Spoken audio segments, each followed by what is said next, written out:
አንዳንዱ የገብርኤል ስጦታ ብሎ ታክሲ ላይ ይጽፋል። ገብርኤል ከየት አምጥቶ ይሰጣል? የሁሉ ምንጭና የሁሉ ባለቤት እግዚአብሔር ነው። ታዲያ ከየት አምጥቴ ነው የገብርኤል ስጦታ ብለ የምትጽፈው? እግዚአብሔር የላከውን መልእክት ወደ አንተ ይዞ የመጣውን መልአክ አግኝተ እባክህ ገብርኤልዬ በእግረ መንገዱ እችንም ወደ እግዚአብሔር አድርስልኝ ብትል ምን ይልሃል? ያንተ ነገር ወደ እግዚአብሔር የሚደርሰው በኢየሱስ በኩል ነው ብሎ መንገዱን ያሳያል። ጃንጥላ ሰጣለሁ በል፣ ትልቅ ሻማ አበራለሁ በል፣ አይሰማህም። እንትን ሰጣለሁ ሙስና እዛ ቀበሌ የለመድከውን ቀበሌ ላይ ጨርስ። የክፍለ ከተማ ስራ አስፈጻሚ መሰለ እንዴ? ዛንጥላ ሰጣለሁ።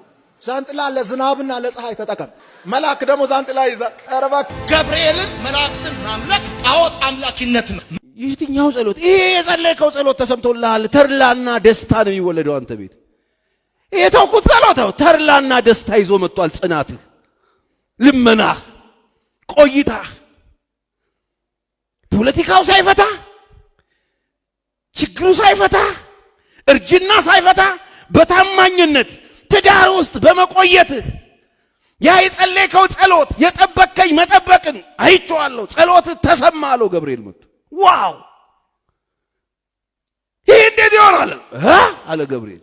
እዚህ ጋር ነው ገብርኤል። እንግዲህ በቃ ገብርኤል ቀልድ ማያቅ መሆኑን የምታውቀው እዚህ ጋር ነው። አላዋዛለት። እኔ አለው በእግዚአብሔር ፊት ምቆም ገብርኤል ልኛል።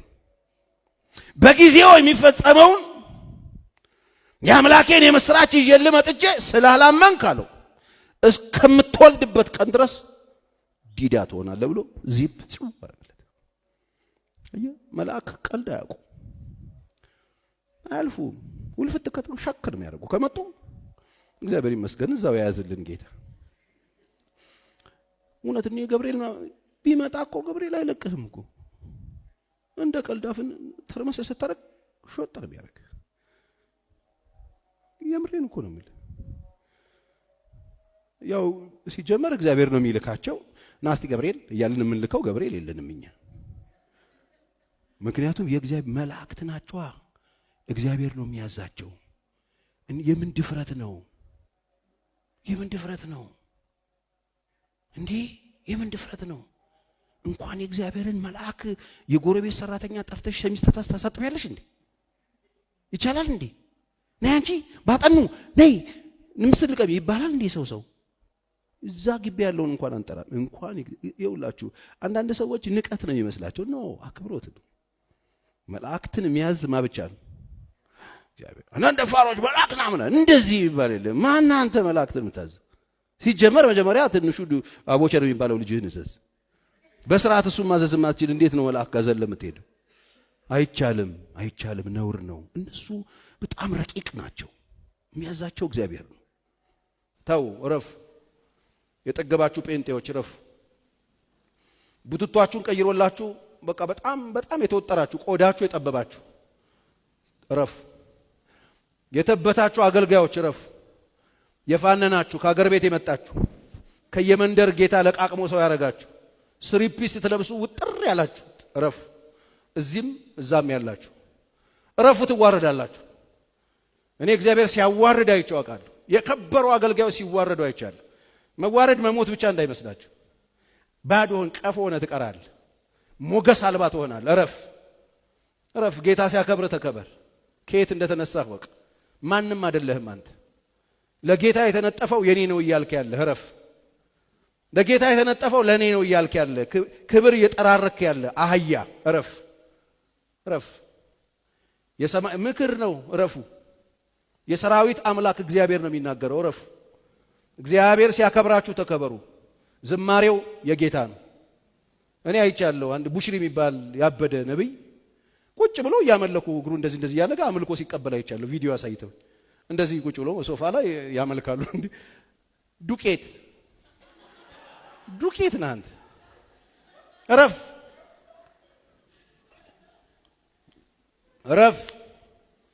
እኛም ሀገር አሉ የጀማመራቸው በሽታው።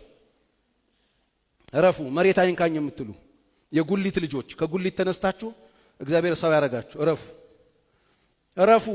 ከየት እንደተነሳችሁ እግዚአብሔር ያውቃል። እረፉ። እግዚአብሔር እየተናገረ ነው። እረፉ። ተመለሱ። አክብሩት ያከበራችሁ፣ ስሙት ያከበራችሁ፣ ታዘዙት ያከበራችሁ።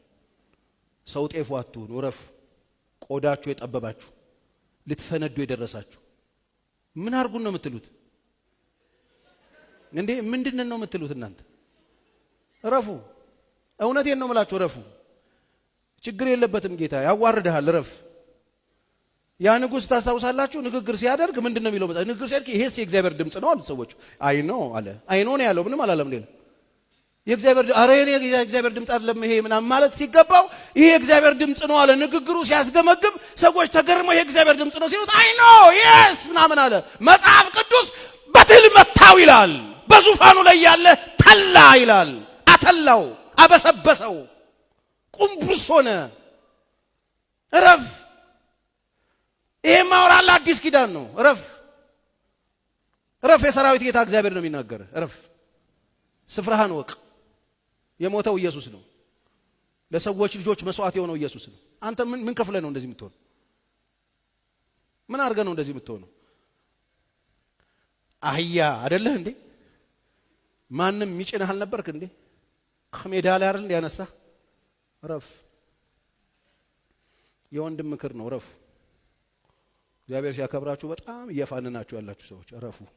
ዝቅ በሉ። ክብር ስጡት። ክብር ለሚገባው ክብር ስጡ። መፈራት ለሚገባው ፍሩ። አክብሮት ለሚገባው ክብር ስጡ፣ አክብሮት ስጡ።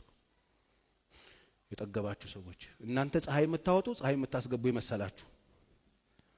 እኛ ካልጸለይን ምን ጉዲ ይፈላል እያላችሁ ሰው የምታስፈራሩ፣ እኔ ካልተናገርኩብህ ጉዲ ይፈላል የምትሉ ማን አንተ? ማን ንገረኝ? ማን አንተ? ሌባ ማን? ረፉ። ጆሮ ያለው ይስማ። ረፍ። የሰራዊት አምላክ እግዚአብሔር እየተናገረ ትመታለህ። ችግር የለበትም ጌታ ታገሳል።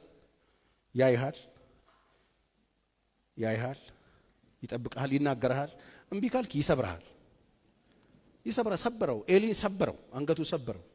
ይሄን ንጉሥ በትል መታው። አዲስ ኪዳን ላይ ያኛውን ደግሞ እዛ ተው እየተባለ እየተነገረው ቆይ እሱ እግዚአብሔር አዋቂ ነው ሲል ረፍ ከኃጢአት ተመለሱ። እናንተ አገልጋዮች ተመለሱ።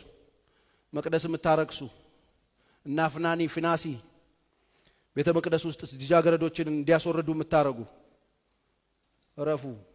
ትሰበራላችሁ። እግዚአብሔር አለ።